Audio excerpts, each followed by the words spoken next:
it should be short enough so that it should be interesting. So every presentation should be like a skirt. And I request Dr. Milan Sharma to moderate the session.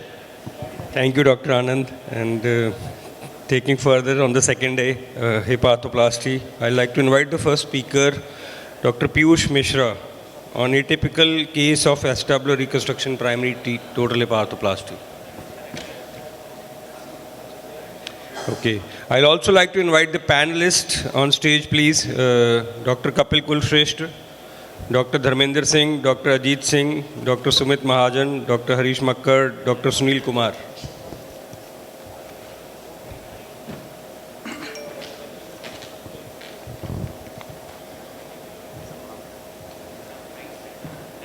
Thank you, Dr. Prasad sir, for inviting me in this August gathering of the learned orthoplastic surgeons in the Cawnpore Arthroplasty course. I am presenting a case of a fracture acetabulum in elderly lady. As I am not a very frequent orthoplastic surgeon, so I have taken the help of my senior, Dr. K.D. Tripathi, in this case.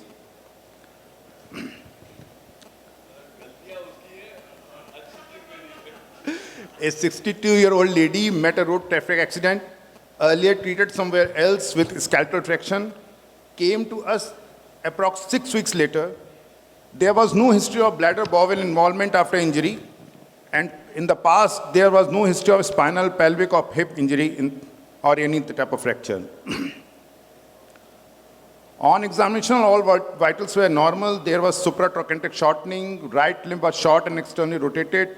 Flexion was limited and possible only up to 30 degree. Adduction, rotation was painful. She was further investigated with the X-ray and USG abdomen pelvis, color Doppler to rule out the thromboembolic phenomena, CT scan with 3D reconstruction. This was her X-ray. There was transverse fracture acetabulum with involving the both column with the medial migration of the femoral head. This is another view, one more view, and this was the 3D reconstruction of the pelvis and hip joint.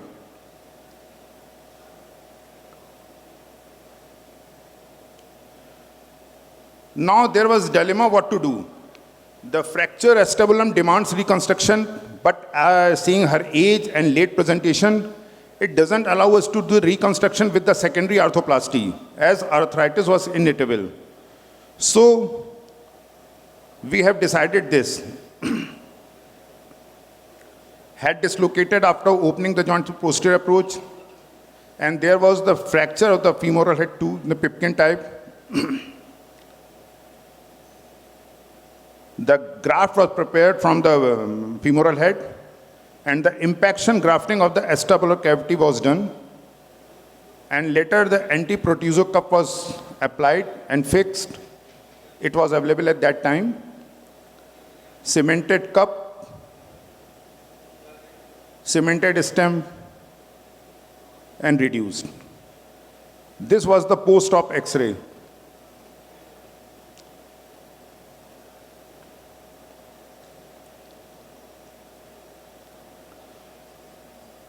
Now the opinion of the learned house. You want to say anything? Sir, in how many cases you do the primary total hip replacement in the acetabular fracture? And the take home should be whether to go for the reconstruction first, or like in this case, you go for the primary total hip replacement. Actually, if the patient is fresh, we can think of the reconstruction. Since the patient presented us very late, already 6 weeks has passed, and seeing her age, it was very difficult for go for the primary reconstruction and then the secondary orthoplasty. Dr. Piyush, yes, sir. How much was the mobility of the fragments during surgery? Mobility of the fracture fragment? Yes. It was fixed. In 6 weeks? Fixed. There's some callus formation was there at the time of operation, sir. So did you find a need to put in some plates to reconstruct the columns or something? So initially we decided before going for the surgery, it was not possible to do for this reconstruction.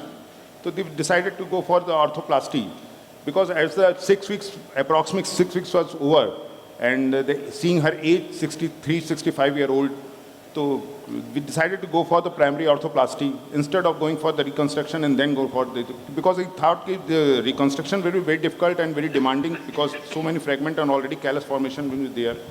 Yeah, I think in 6 weeks' time, sometimes you can have mobility of fragments where you might need to put in a plate to stabilize those fragments and then do a total hip arthroplasty. Although you've used a protusio cup, and that would have given the primary stability on table. Dr. Prasad, you want to add in something? Now, I still think the operating surgeon has the best vision, number one. As far as the decision, considering the Pipkin's fracture, which was on the weight-bearing area, the decision should have been this. Otherwise, this lady is going to have a lot of morbidity, and our aim should be to provide a good functional lifestyle also. Considering the consequences of repair of acetabulum and leaving the head, or even putting a screw inside the head and trying to fix the head fragment, we all know what are the consequences. So in totality, total hip arthroplasty was a debatable but good option. Because the scale, he showed the scale, so I will go with that. The question mark is, should we go for a acetabulum wall reconstruction or not? We are seeing the X-ray, so in such scenario, we have seen acetabulum where even I had prepared, I will fix up the posterior wall and do a hip, and when I went there, I thought, no, it's not needed. So that doubt, I'll go in favor of the operating surgeon rather than VS. But yes, technically, we have to say if there's a discontinuity of pelvis, yes, this can fail.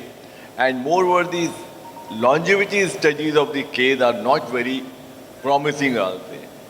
But yes, at her age, I'll go ahead. I think the only thing, still, I have one question. When we are doing a job, try to recreate the center of rotation as good as possible. That's the only thing. There was some problem with the center rotation. We cannot assess since the graft was put and we cannot localize the medial wall.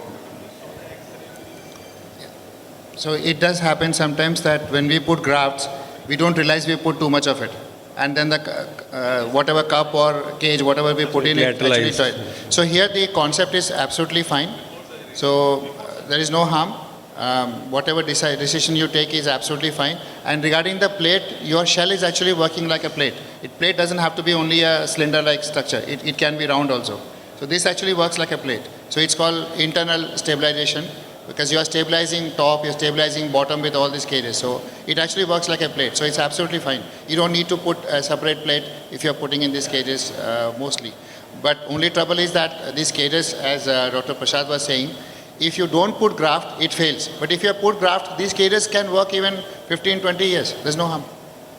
So if it's stable behind, only trouble is if it's not stable, then you have fatigue happening and over a period of 8 to 10 years. That was the classic period we used to see breakage of cages. So we have put the screws in the yeah, so you have, it's like working like a plate for you. It's fine.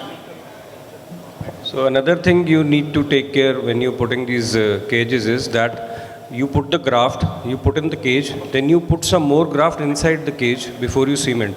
So that bone is going to actually unite bone to bone, and the cage is going to be actually a part of that bony structure. Another thing, you can use cement to unitize the screws into the pelvis bone. So that is also going to help and reduce the micro motion at the screw junction. That is where the failure occurs. She is walking comfortable. I think these rings are nowadays probably not available. This is a reinforcement ring. What we did, we put one screw in the ilium, one in the ischium, one in the pelvis. It was very stable fixation. Very rigid fixation, and there is a lot of graft behind. I think it worked very well, and patient doing very well even after 10 years. So Dr. Kapil, what would be your choice of implant and now? Would you use the same cage or something else? Actually, there is a difficulty in having the proper implants. At present, it's not available. The octopus has gone, the rings have gone, the cage were there, but I heard that it is also not available now. Something new is coming up. I was just talking to the deputy people. The cage is also going to be extinct. So let us see what Yeah. comes now. So the I same hope it is material be- through which augments are made, the same material cages are now coming in. So Okay. it's actually, even Indian companies are making it. So they are all available, and even in a better shape, they are available. So Depu is now coming up, probably. So my implant of choice would be a multi-hole gription cup in such situation. Naval, your opinion? You want to give something which can be done over here? Because it's the thing you need where you have to fix the cage or whatever you want to fix so that the stability should be there and the longevity of the implant will be there. What's your opinion about it? Well, first I wanted to ask, did you dislocate first or do the osteotomy of the neck first? Or Dislocate first. it was easy to dislocate? It was difficult. In my thought, it's dangerous to dislocate without doing the osteotomy because you might like. Actually, she was put on the skeletal traction by the earliest. So it was a little bit difficult, but anyhow, it dislocated. So we have, I think nowadays we have the trabecular metal cup cage that you can be used and fixed with screws as the basis. It's like plating from the inside. So you plate it and use with the rough surface on the back of the cage, and later on the fracture will unite all over the cage and you can cement in either dual mobility or just regular poly. But I think that nowadays we have more options than the cage, which is the regular cage, which is smooth and doesn't integrate into bone. You mean to say the cup cage construct along with the surface so that the bone should run from the back and should reinforce the cup. And then you put the dual mobility cup onwards. That's what you want. I think we should move for the next one. Let's go to the next presentation. Periprosthetic fractures of the hip, Dr. Amrit Goel.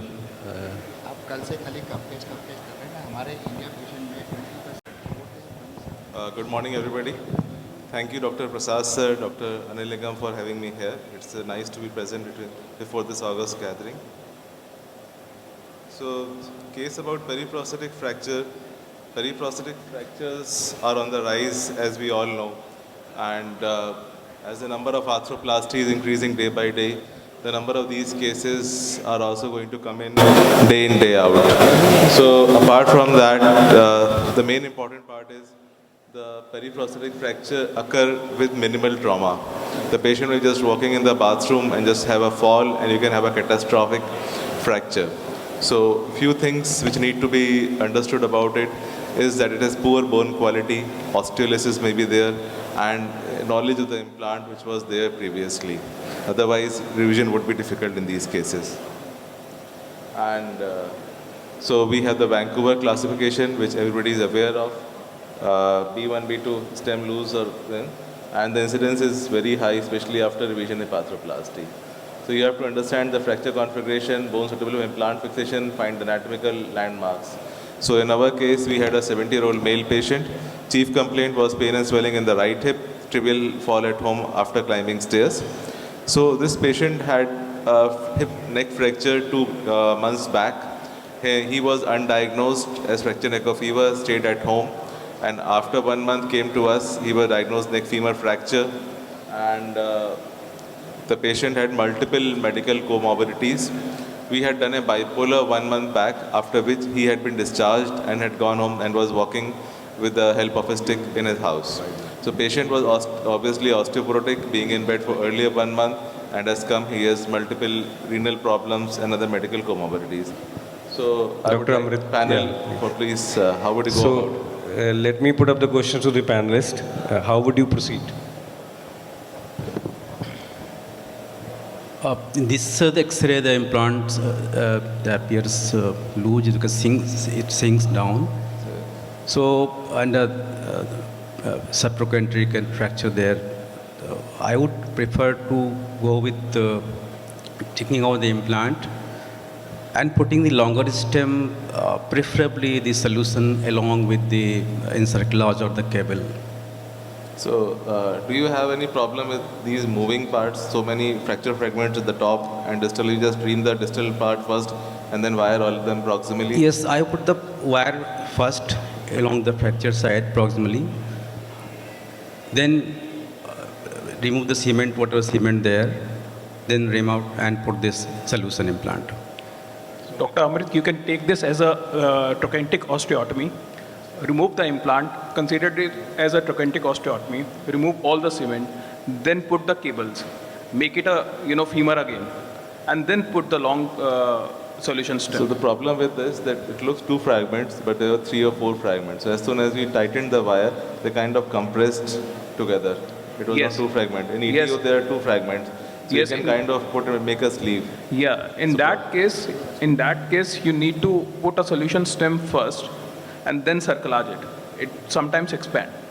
Sometimes it causes overstuffing of the proximal fragments because they don't ream the proximal fragment. But you secure the cables first, and then what you do is put a solution stem and tighten it afterwards. Okay. So I would agree with Sumit. I think you need to prepare distally and put in a long distal fitting stem and then close the proximal fragments with circulation. So one problem I had previously with this technique was that when you try to put in the proximal part, they kind of get away from each other because you have not reamed the proximal part. Suppose it's 10 canal and you try to wrap it, it's kind of away from each other and you need to bone You graft need these to remove the cement also completely. cement. It will not close. Dr. Amrit, do you have the lateral view also? No sir, it was just an emergency x-ray. I don't have the lateral view. So unstable implant, severe osteoporosis. This is the You previous- found it to be comminuted only on after opening. What sir? When you opened it up, you found it, there were multiple pieces. It I looked had like got a two- CT scan also. Okay. So this was the past X-ray, and there was no intraoperative fracture or anything. The patient was walking well after 1 month, came back. So these are the cortical allograft buttress treatment options. So we had everything on the table: K-nail, C-arm intensifier, SS wires. This is a CT scan, sir. Dr. Prasad, sir, you were asking later. Yeah. So this is the multiple fragments are there. So just want to ask you, what were you looking for in CT scan? We have to do an investigation Sir, with I something had, in mind. yeah, So what was exactly in your mind you were looking for? So if you see here in the first X-ray, you can see kind of bony fragment or a osteophyte here. So I had a fracture in mind that might not have a acetabular fracture concomitant with the periprosthetic fracture. That's why I got a CT scan. Right. So I just want to reinforce his point. With periprosthetic fractures, even if it looks very straightforward, we should do CT scans. Because you have a lot of incipient fractures running around it, and suddenly your classification might change after CT scan. You might think a process is fixed, whereas it might turn out to be loose. Once you've done your CT, you might see a crack running down even along the shaft. So the threshold for CT should be very low in these. In fact, probably it should be done in every case, even if it looks very straightforward. You totally agree. So I went in the reverse direction. Sorry. I went in the reverse direction. So as Dr. Sumit has said, we use appropriate posterior approach.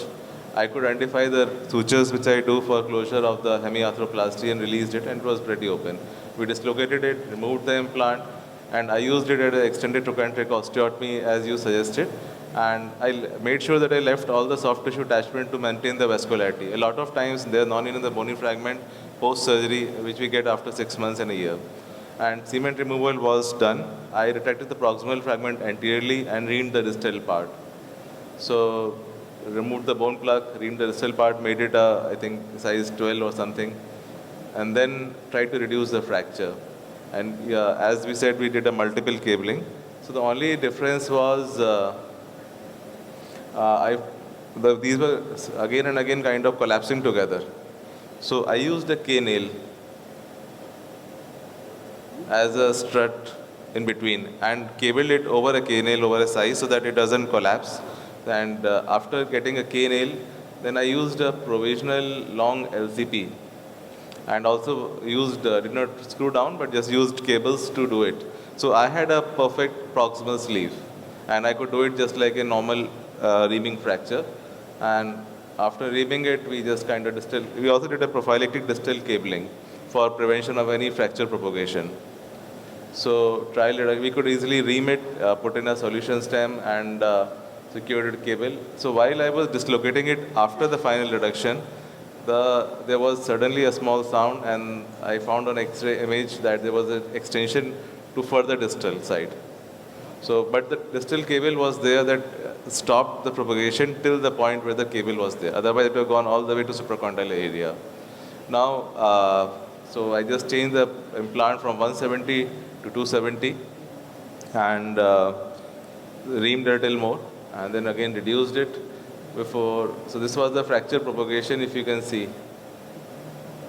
This was what the fracture propagated and went on till our distal prophylactic cable was there. So I just tried a trial reduction without a head on, because last time I put a head on, it was very tight, everything, and so this way I could gauge somehow that I can put a head in with this construct. I did not put a head in just for fearing again dislocating it might have called. So final stem, and this is the final picture. I used a bipolar head to prevent dislocation because the acetabulum was good. So we removed the K-nail, we removed the plates, we removed the extra stable wires, and just wired it. Proximal sleeve had been made, and you can see there is no gap in the proximal part. Only the distal fracture propagation was a little out. Apart from that, the proximal part had become like as if there was no fracture earlier. And this is at 4 weeks. So this is at 8 weeks. So this is a 3-month follow-up. Patient could walk with a walker.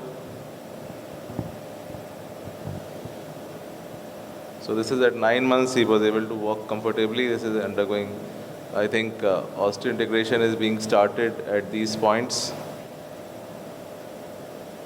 So this is at 1 year.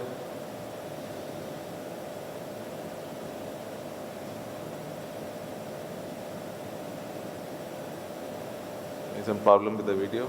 So this is 1 year. We started on Tarifrac and other things. This is at 2 years. This thing has united the fragment. The patient is now well. And what's your take-home message, Amrit? 1 second, sir.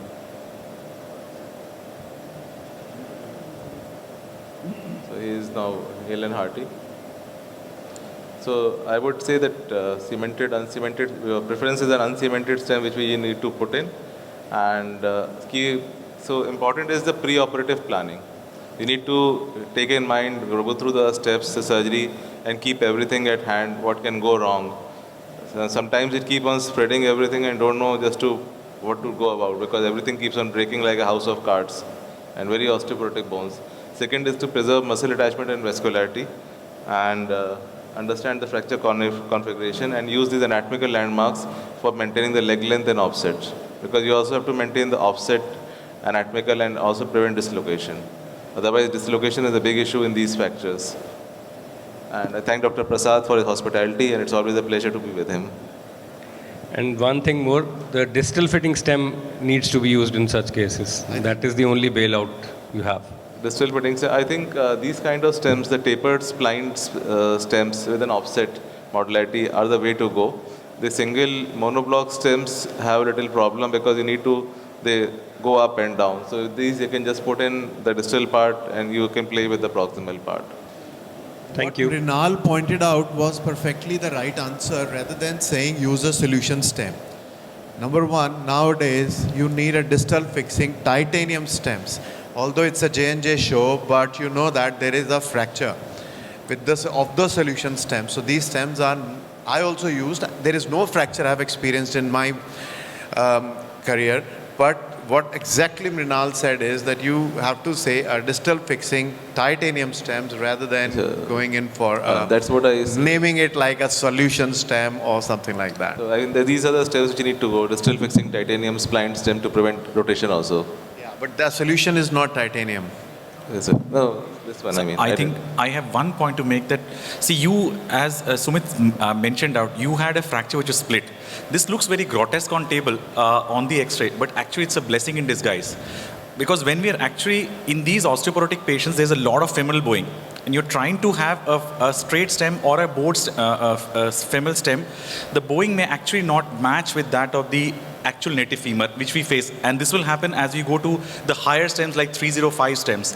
So as they pointed out, if you had actually not wired or you made it a very tight wiring initially, that actually helps.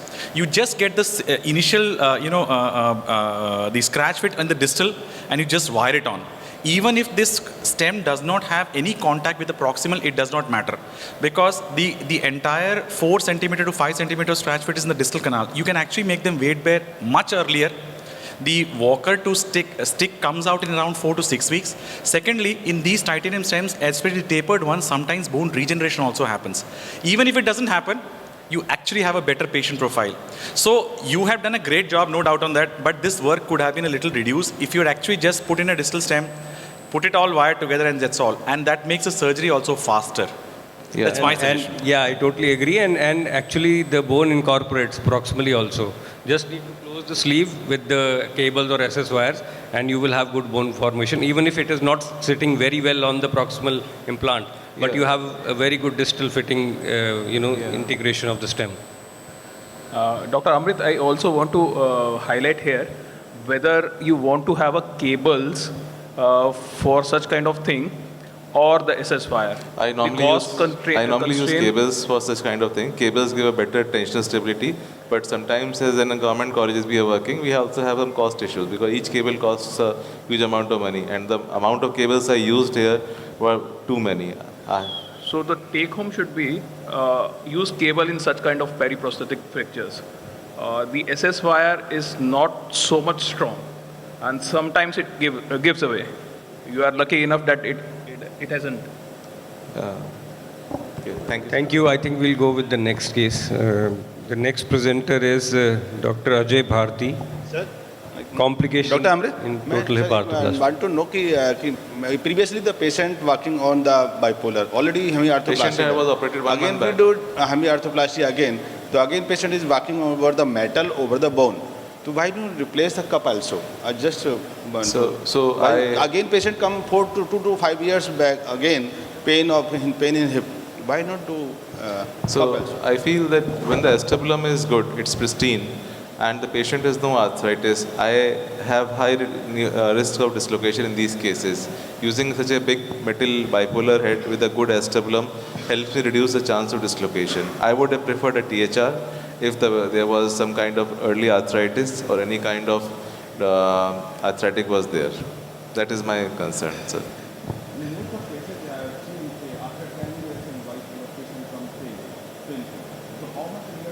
So if after 10 years this guy comes in, already the bone is made, I'll just take off the modular bipolar head, give him a cup, put the stem anteriorly and put in a cup, reduce it, and he's back again, but he has got 10 years of this prevention of dislocation.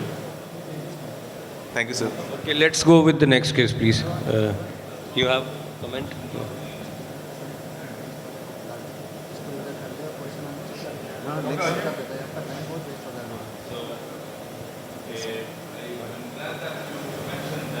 I link. So nowadays we have been using the MP prosthesis for 25 years, more than 25 years in our hospital. It's a very good prosthesis. I would prefer a modular prosthesis for this case. It's much easier, as it has been mentioned. And nowadays they have distal part which is cemented. So you can do for osteoporotic patients cemented distal part and build on it the proximal parts with the modular parts.